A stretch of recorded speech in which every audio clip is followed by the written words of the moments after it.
Hello, everyone. My name is always Asmal, and welcome to another episode of Tooways to Skin a Cat, powered by Makozi, a show where we talk career experiences, entrepreneurship, and investments. The main aim is to show that there's more than one way to be successful other than just climbing the corporate ladder. We are live on LinkedIn and YouTube, and the podcast will be available tomorrow morning. If you are watching live, please drop a 1 in the comments and drop a 2 in the comments if you are catching the recording. It looks like we might have a little bit of issues with our live on LinkedIn, but the YouTube is working, so we'll continue and we'll post it up a little bit later if there are any issues. My guest for this week is Darren Isaacs, chartered accountant, entrepreneur, CEO of Makozi in New York. His company provides South African auditors with an opportunity to work for US companies, and I'm told other countries as well. So I'm going to ask him a little bit more about that. Darren, thanks so much for joining me. It was awesome to be here. Thank you so much. I know we've had you on the platform before, but for those who may have missed the last episode, tell us a little bit about your story and where you come from, and outside of work, who is Darren Isaacs? Cool. I'm obviously a South African chartered accountant. I live in San Luis Obispo, California, so it's 8 o'clock in the morning here. I set up Makozi in 2006 actually, and managed to get myself to America. Have an awesome team, a lot of fun at work. Outside of work, I love hiking, mountain biking, just being outdoors, and I've got 3 young daughters as well, keeping me very busy at the moment. No, that's a great short and sweet summary. So, today's topic is specifically on the global opportunities for chartered accountants and auditors from South Africa. How has COVID affected the global opportunities for chartered accountants? I think it's really opened up the entire world. COVID for our clients has really forced them to adopt more virtual work policies. It's really also springboarded our kind of global expansion by probably 5 or 6 years. So we're now operating in 9 different countries, where about 1.5 years ago we were exclusively in the US and a little bit in Australia as well. So it's really kind of opened up the world and created a single platform for CAs to really get on that international stage. And you mentioned 9 different countries, US and Australia. Give us an example of some of those other countries. Canada as well, Ireland, England, Scotland, Holland, Malta, Singapore is coming online as well for us. So again, with virtual, it's enabled us to get in front of those clients easier. And with clients having to adopt their own virtual workforce strategies for their own people, it doesn't matter now if they've got a person working at home or working in Australia, working in the Philippines, or working in South Africa. So basically, pick who you want to work with in the world, and you've got an opportunity to work through Makozi. I like that. Well, yeah, I think that's the whole idea. We have various different communities around the world. Our biggest is obviously in South Africa. The Philippines is a great community for us as well, Ireland and Australia. And so for those chartered accountants, instead of being constrained by opportunities in that geography, now being able to be in front of clients all around the world is just an amazing opportunity, and that's what we're very, very excited about. Tell me, how do the hours work if you're working on an international assignment? Yeah, so we basically guarantee to our clients at least a 5-hour overlap. So if you're a South African working on an Australian engagement, you'd probably start earlier in the morning, maybe about 7 in the morning there. So yeah, it's typically about 5 or 6 hours overlap with clients. On US clients, you would start probably 10-11 a.m. and work a little bit later. But I think with virtual in general, we've really agreed with our clients just to keep hours reasonable. A lot of busy season clients tend to go up to 65 hours a week, where we actually working with our clients to actually remove busy season and get closer to about a 45-hour work week. So nobody will be working at 1 in the morning or anything crazy like that. Yeah, I mean, it's important just from a mental health perspective, from a productivity perspective, and so it's very important because all of our people are full-time employees. We care deeply about them. So we care about their mental health. We understand these hours are a little bit weird because of different time zones.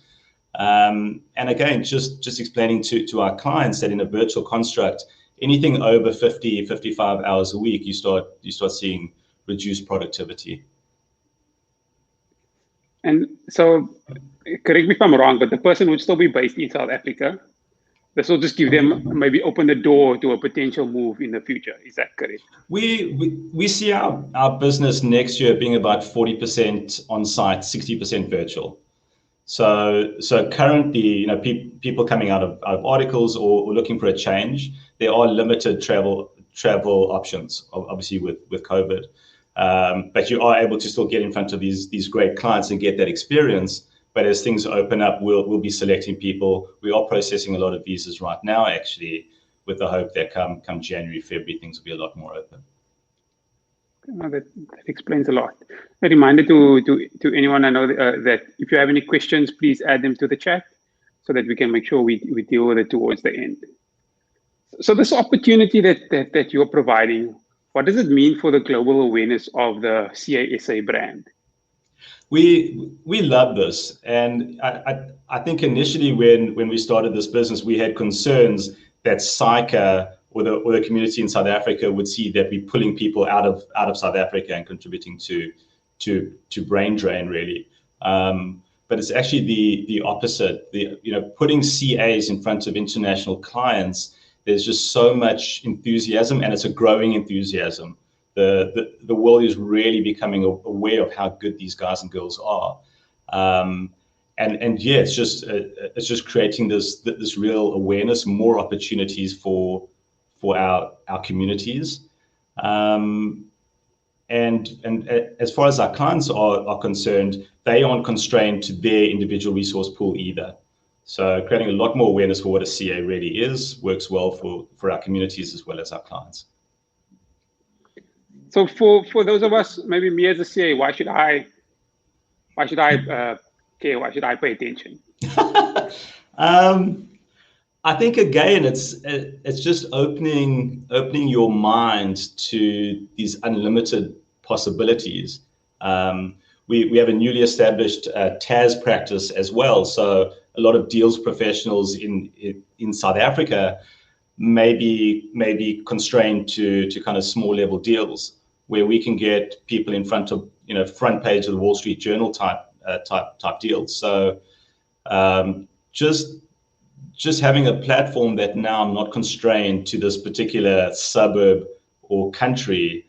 If I'm an amazing performer, I can get in front of the best clients globally. And again, it's something that we're incredibly excited about. Just the depth and range of these opportunities.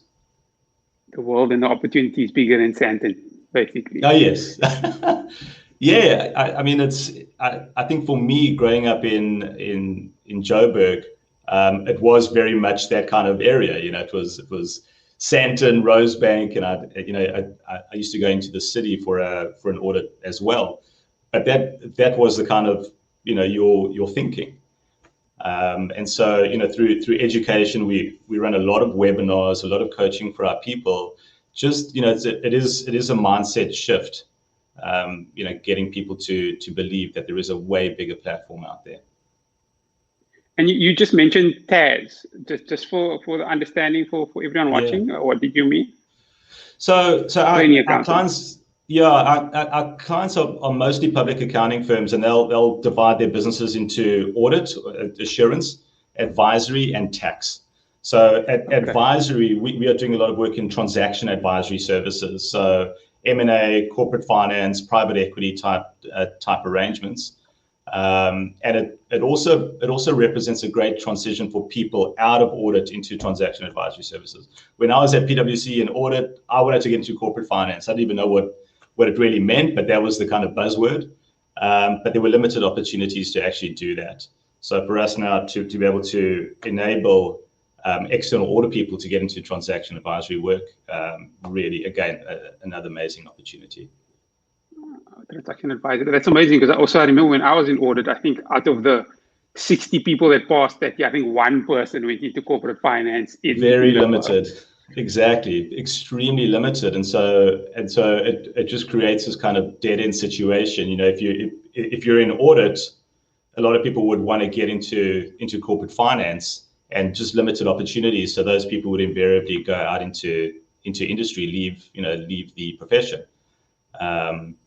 You know, it was almost like in college for me, becoming a doctor was like the huge thing, but very limited people were given that opportunity.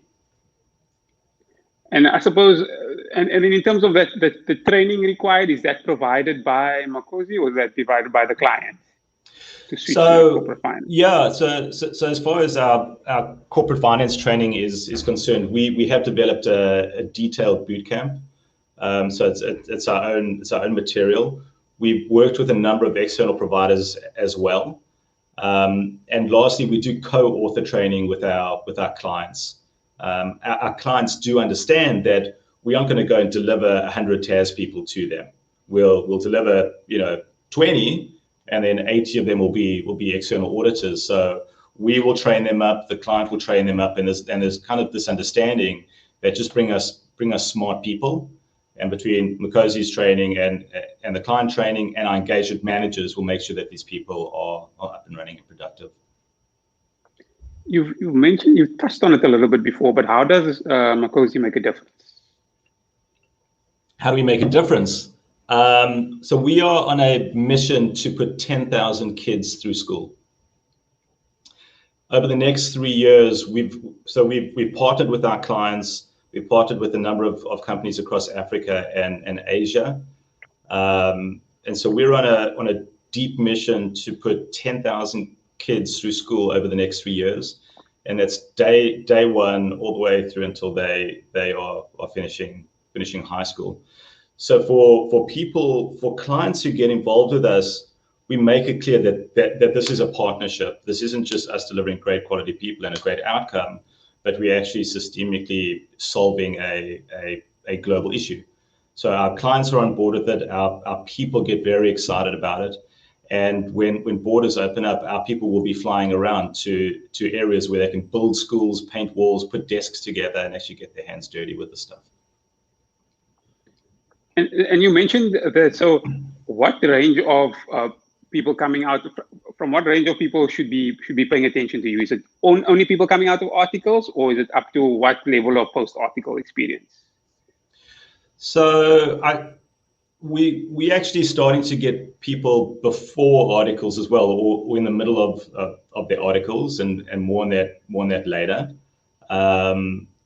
But our typical thing is people coming to the end of their third year of articles, looking for some international work, looking to get into transaction advisory services, for example. But we employ people all the way through to senior manager level people, and we even employ even more seasoned CFO type people with 15, 20 years experience. We do have a lot of very niche project engagements with those type of people. A lot of companies going through listings in the US, IPO preparation and that type of thing. So really, it is a wide range. But our sweet spot is traditionally anyway has been those third years, coming out of articles and hoping to spend 3 to 5 years with us. How are you different from your competitors? Well, I think there are a number of, I guess, impersonators out there. We've been doing this since 2006. I don't think that anybody can give the depth of international experience that we can, with nine different countries and a whole host coming on still. We are a for impact company, and we're not a recruiting company. Our people are full-time employees, with full benefits. We keep them allocated, and we actually we want them to stay with us. We want them to build a long-term successful career with us, instead of just going on a secondment. So we aren't a secondment company. Okay, no, that makes sense. And you also touched on it earlier about Psycha's response. Do you engage with Psycha actively, and what are those engagements been like? Yeah, I mean, we probably talk to Psycha on a weekly basis. You know, a lot of strategic things in the works with Psycha right now. And I think touching on my earlier point, we were originally a little bit concerned about how Psycha might view us, you know, taking CAs out of South Africa. But it's exactly the opposite. Psycha wants to create global awareness for what a CA is, as a benefit to their members, and also a relationship with CAW as well. So we constantly talking to Psycha about how we can keep this a win-win situation, providing opportunities, providing a better platform for Psycha as well to speak to its members. So yeah, I mean we have a pretty much weekly conversation with Psycha at the moment. And you mentioned it earlier about the middle of articles. You want to talk a little bit about that. So give us that story. So I think that as our business evolves, we need to be getting more into campus recruitment. So creating awareness further down the funnel, so that when people come out of college, they know that this is an option for them as well. Where I think traditionally or historically for us, it's been people that have done their normal articles and have then been looking for a change. So chatting to Psycha as well about how we get these people engaged with us a little bit earlier on. It sounds like that's the beginning of a training office happening soon. Potentially, we'll see what happens. That's very exciting, and I mean that will be something very, very different. I think I've seen BDO in the UK that might have a Psycha training office, but other than that, you don't really get opportunities outside of South Africa. So that will be definitely something neat. Yeah, I think Deloitte has an interesting setup in that they're able to provide South African articles for people while they're sitting in the UK. So that's interesting. So can we provide an even better experience for people with global experience that's still enabling them to get their core competencies and hours? So that's a deep discussion with Psycha. And I think it started for us at the start of the pandemic, had a conversation with Psycha saying, are you concerned about people not being able to get all of their hours and competencies in a virtual environment? And that really started this whole conversation. And I'm sure that's just a mindset shift, because basically everything is virtual now as it is. There aren't any questions coming through, so I think you've answered most of them. You've given everything. Is there anything that we didn't cover that you want to share with the audience? I think we covered it. It's just this mindset of seeing that with COVID has been an absolute disaster for the world, obviously. But I think the incredible opportunity coming out of it is that everything is virtual now. It's not going to be like that forever. And so I think using this opportunity now when things are virtual to get in front of clients, to kind of broaden your mindset and believe that there is a bigger stage out there, because you've seen it yourself. You know, working virtually at home on an audit or on a TAS engagement, why couldn't I be doing this for a US or an Australia-based firm? You're able to do it. So definitely chat to us, hit up our website, apply, get involved. And again, once things open up, we see our business being at least 40% on site again. So flying people around, going back to our old days of being a glorified travel agency. You know, we definitely are looking forward to those times again, and they are coming. I think especially for those people doing articles at the medium and smaller firms, where previously you knew, okay, at the bigger firms you might get that international opportunity, but if you were in a medium firm or a small firm, maybe you won't be able to do international. So the opportunity is there. So take the opportunity while you've got it. We've actually partnered with a number of small firms because they love the idea of providing that to their trainees. So, and even our international firms are partnering with us as well to provide that benefit. So, if there's a small firm we're working with in Malta that may want to send some of their people to Australia, they're able to do that with us now as well.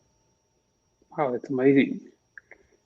Just a reminder to everyone that the show is live on YouTube and will be available on podcast tomorrow. If you are watching on YouTube and the podcast and you feel that the video has added value, don't forget to like and subscribe so that you get automatically notified when the next episode comes out. We also still have our weekly discussion on Clubhouse every Monday about business and investing in South Africa on a Monday at 5 p.m. Central African time. Contact me if you need an invite. It's open to Android users as well. Our next episode is tomorrow at 5 p.m. with Jihad Kasu, who's an entrepreneur from Cape Town. So that will be another interesting discussion. Darren, thank you so much for your time. I sincerely appreciate it. Thank you. Awesome. Appreciate it. Thanks to everyone else for joining us for another episode of Two Ways to Skin a Cat. Goodbye.